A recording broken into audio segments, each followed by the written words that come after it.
एक व्यक्ति जिसे शराब पीने की आदत थी, जैसे ही वो काम पर जाता शाम को घर लौटता उसी वक्त वो शराब पीकर घर लौटता।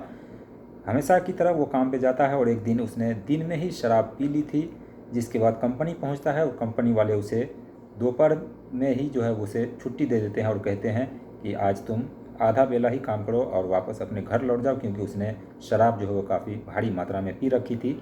वो व्यक्ति अपने घर जाता है, घर का दरवाज़ा खोलता है। घर के अंदर जब दाखिल होता है तो उसे कुछ अलग ही मंजर नज़र आता है। उसे अलग अलग तरह की आवाज़ें सुनाई दे रही थी, उसे हंसी और ठिठोले की आवाज़ सुनाई दे रही थी। जैसे ही व्यक्ति वो घर के अंदर झांकता है, अपनी बेटी के कमरे में झांकता है, वो जो देखता है दोस्तों, वो देखकर उसके पैरों तले ज़मीन खिसक जाती है। और उसके बाद जो भी होता है वो सुनकर आपके भी होश उड़ जाएंगे कि आखिर एक पिता अपने बेटी के साथ इस तरह से ऐसी हरकतें कैसे कर सकता है। नमस्कार, मैं खुर्शीद आलम और आप देखना शुरू कर चुके हैं रियल क्राइम हिस्ट्री। दोस्तों, ये कहानी उत्तर प्रदेश की है। उत्तर प्रदेश के कानपुर का एक कानपुर देहात है और उसी कानपुर देहात में एक गांव है जहां पर एक परिवार रहा करता था। बेहद छोटा परिवार था। एक हस्बैंड वाइफ और एक उसकी बेटी थी। बेटी करीब 16 साल की थी, जो बेहद ही खूबसूरत और जवान थी। पति जो एक छोटी मोटी कंपनी में नौकरी किया करता था और पत्नी जो है उस वक्त हाउस वाइफ थी। कुछ दिन बाद जो है वो पत्नी, क्योंकि वो पढ़ी लिखी थी, उसे एक स्कूल में टीचर की नौकरी लग जाती है, जिसके बाद पत्नी जो है वो हाउस वाइफ से अब टीचर बन जाती है और वो स्कूल जाने लगती है रोज़ाना। और पति जो है वो अपने काम पर कंपनी में काम करता था, वहीं वो जाने लगता है। अब बचती है बेटी। बेटी जो है वो हमेशा घर में ही रहा करती थी। बेटी का नाम था संजना और उसकी मम्मी का नाम था संजू। तो संजू को नौकरी लग चुकी थी और वो नौकरी पर रोज़ाना की तरह जाया करती थी और पति जो है वो अपने काम पर जाया करता था। संजू घर में अकेली रहा करती थी। कुछ दिन ऐसे ही बीतता है जब पत्नी संजू जब स्कूल जाती है तो वहाँ पर उसे कई बार लेट हो जाता है। कई बार जो है उसे काम का प्रेशर इतना ज़्यादा होता है कि वो घर का सामान वगैरह वो नहीं ला पाती।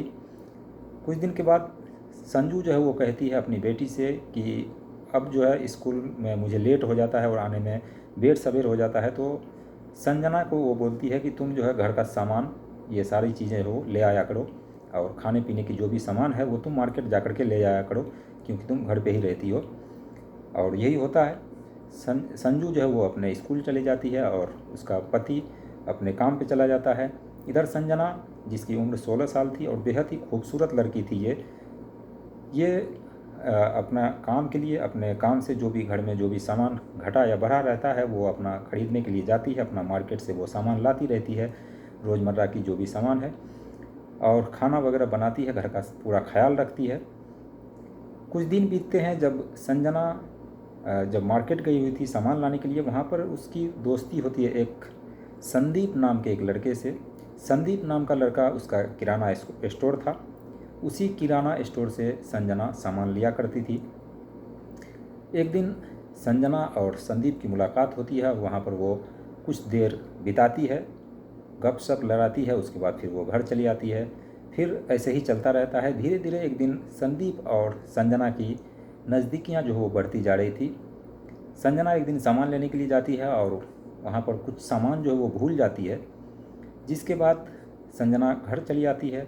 उसके पीछे संदीप कुछ देर बाद जो है वो सामान लेकर के आता है संजना के घर और संजना के गेट के दरवाजे खटखटाता है।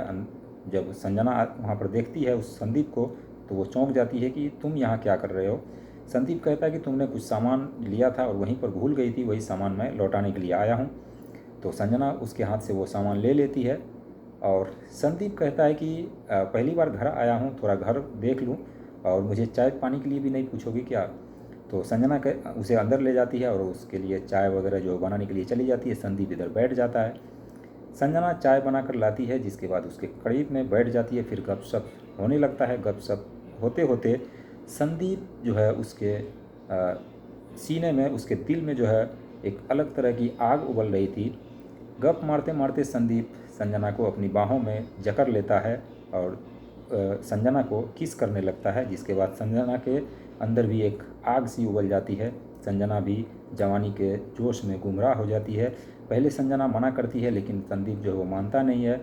फिर संजना कहती है कि तुम अलग जाति के हो और मैं अलग जाति का हूँ, तो ऐसे में ये शादी नहीं हो पाएगी, क्योंकि उसने शादी की भी बात कर रखी थी और साथ जीने मरने की कस्में भी खा रखी थी।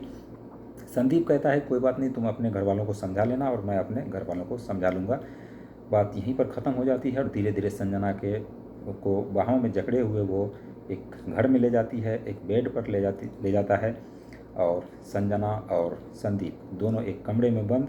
उसके बाद संजना अपने कपड़े उतारती है और संदीप भी अपने कपड़े उतारता है, उसके साथ अपनी ख्वाहिश पूरी करता है। और कई घंटे ख्वाहिश पूरी करने के बाद अब वो वापस अपने दुकान पर लौट जाता है। कुछ दिन ऐसे ही बीतता है। धीरे धीरे संदीप जो है वो एक दिन 2 दिन गैप करके डेली उसके यहाँ आने लगता है और उसके साथ घंटा 2 घंटा कई कई घंटे जो वो बिताने लगता है, उसके साथ मस्तियाँ करता है और उसके साथ संबंध बनाता है। वक्त बीतता है, करीब 3-4 महीने ऐसे ही बीत जाता है। संदीप और संजना दोनों एक दूसरे से रोज़ाना मिलने लगे। अब पति जो कि काम पे जाया करता था, यानी कि संजना का पिता, वो काम पे जाया करता था और माँ जो है वो स्कूल चली जाती थी। कुछ लोगों को भनक लगती है, कुछ लोग शायद शिकायत करते हैं, उसके घर वालों को बताते हैं कि इस तरह से ये लड़का जो वो आता जाता है। एक दिन जो उसका घर का मुखिया है, यानी कि वो हस्बैंड वाइफ में से जो पति है, वो काम पे गया हुआ रहता है और काम पे वो दिन में ही भारी मात्रा में शराब पी लेता है और शराब पीकर जब वो काम कर रहा होता है, गलत सलत काम करता है, तो कंपनी मालिक उसे आधे दिन की छुट्टी दे देता है। कहता है तुम घर चले जाओ और कल से नौकरी पर आना। तो वो लड़खड़ाता हुआ वो व्यक्ति अपने घर आता है। घर का बाहर का दरवाज़ा बिल्कुल सटा हुआ था, तो उसने हाथ से ऐसे ही खोल लिया।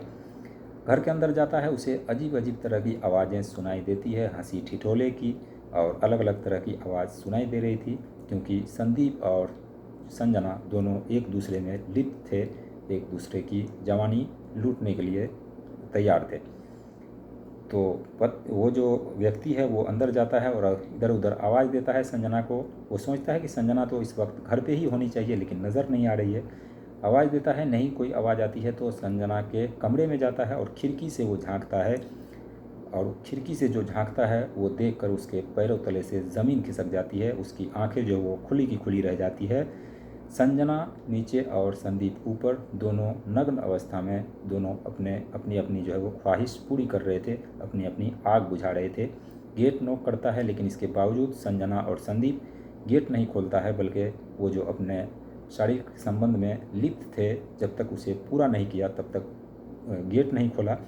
जैसे ही काम पूरा होता है उसके बाद वो व्यक्ति वहाँ पर खड़ा था, तो संदीप जो है जल्दबाजी में अपने कपड़े पहनता है और गेट खोल देता है, जिसके बाद वो व्यक्ति अंदर चला आता है। लेकिन संदीप भागने की कोशिश कर रहा था, उसे पकड़ता है और अंदर जब दाखिल होता है तो बेड पर संजना बिल्कुल नग्न अवस्था में बैठी हुई थी, क्योंकि उसने कपड़े जो उतारे थे कहीं कहीं फेंक दिए थे, इसलिए कपड़ा नहीं मिला। और सामने पिता खड़ा है और सामने में बेटी नंगी पड़ी हुई है बेड पर।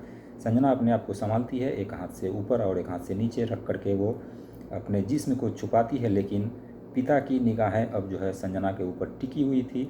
संजना अब अपने आप को छुपाने की कोशिश कर रही थी, लेकिन कपड़े नज़दीक नहीं थे, इसलिए वो नहीं छुपा रही थी। इतने में संदीप जो है वो हाथ झकझोर करके वो भाग जाता है, वहाँ पर से भागने में सफल होता है। लेकिन संजना अब अपने पिता के सामने बिल्कुल नग्न अवस्था में पड़ी हुई है।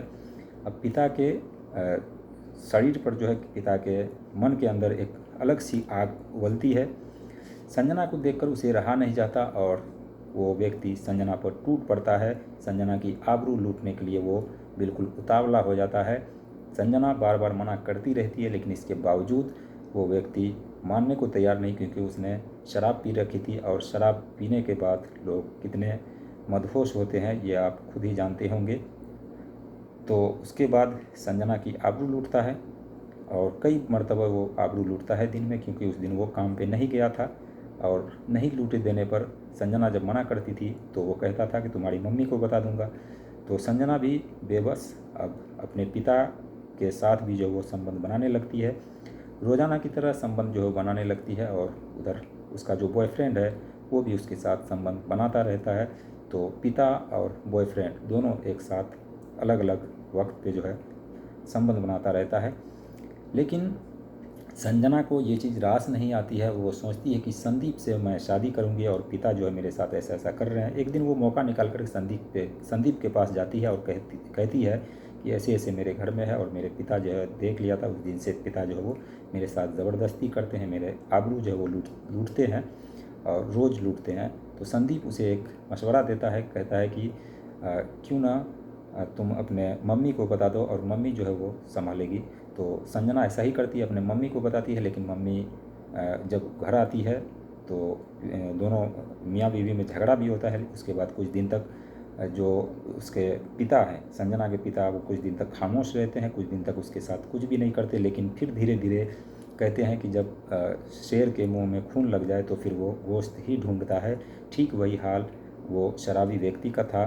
वो जब भी संजना को घर में अकेली देखता तब उसके ऊपर टूट पड़ता और उसके साथ आबरू जो है वो लूटता रहता। लेकिन एक दिन ऐसा आता है जब संदीप और संजना और संजना की मम्मी संजू तीनों मिलकर एक प्लानिंग करते हैं और उस प्लानिंग के तहत एक रात ऐसी आती है जब संजना और संदीप और उसकी मम्मी तीनों मिलकर उस व्यक्ति को मार करके एक बोरी में भरकर किसी दूर नाले में जो है वो उसको फेंक देते हैं मार करके। धीरे धीरे ये बात जब पता लगती है, गांव वालों को पता लगती है, पुलिस आती है, तफ्तीश करती है, लाश को अपने कब्जे में लेती है, लाश की पहचान की जाती है। तब पता चलता है कि ये कोई और नहीं बल्कि संजू के पति और संजना के पिता हैं और इन्होंने ही इन लोगों को मार कर फेंका है। तफ्तीश में जब लड़की को बुलाया जाता है, लड़की के माँ को बुलाया जाता है, जब उससे सख्ती से पूछताछ की जाती है तब जाकर ये सारे राज उगलती है और वो बताती है कि कहानी क्या थी। इसके बाद पुलिस जो है वो संदीप को भी उठाती है क्योंकि संजना का बॉयफ्रेंड था और इसी कारण ये कत्ल भी हुआ था। अब तीनों को जेल भेज दिया है। लेकिन आपने देखा कि किस तरह से एक पिता अपनी बेटी के हवस का शिकार हो जाते हैं और अपनी बेटी की आबरू लूटने पर उतारू हो जाते हैं, उतारू हो भी जाते हैं और उतारू लूटते भी हैं, इज्जत लूट भी लेते हैं। तो ये थी एक पिता और बेटी की जो खौफनाक कहानी थी, दर्दनाक कहानी थी। अपनी बेटी के साथ जो है वो अपनी हवस पूरा करता है। बाकी दोस्तों आपको ये कहानी कैसी लगी कमेंट सेक्शन में ज़रूर बताइएगा। और आप वीडियो देख लेते हैं, चैनल को सब्सक्राइब नहीं करते हैं, लाइक नहीं करते हैं, तो कृपया चैनल को सब्सक्राइब भी करें, लाइक भी करें और हमारा हौसला बढ़ाएं ताकि नए नए कहानी आपके सामने लाता रहूं। तो चलिए इस वीडियो को यहीं पर एंड करते हैं और आपसे मिलते हैं नेक्स्ट वीडियो में। तब तक के लिए बाय बाय, टेक केयर।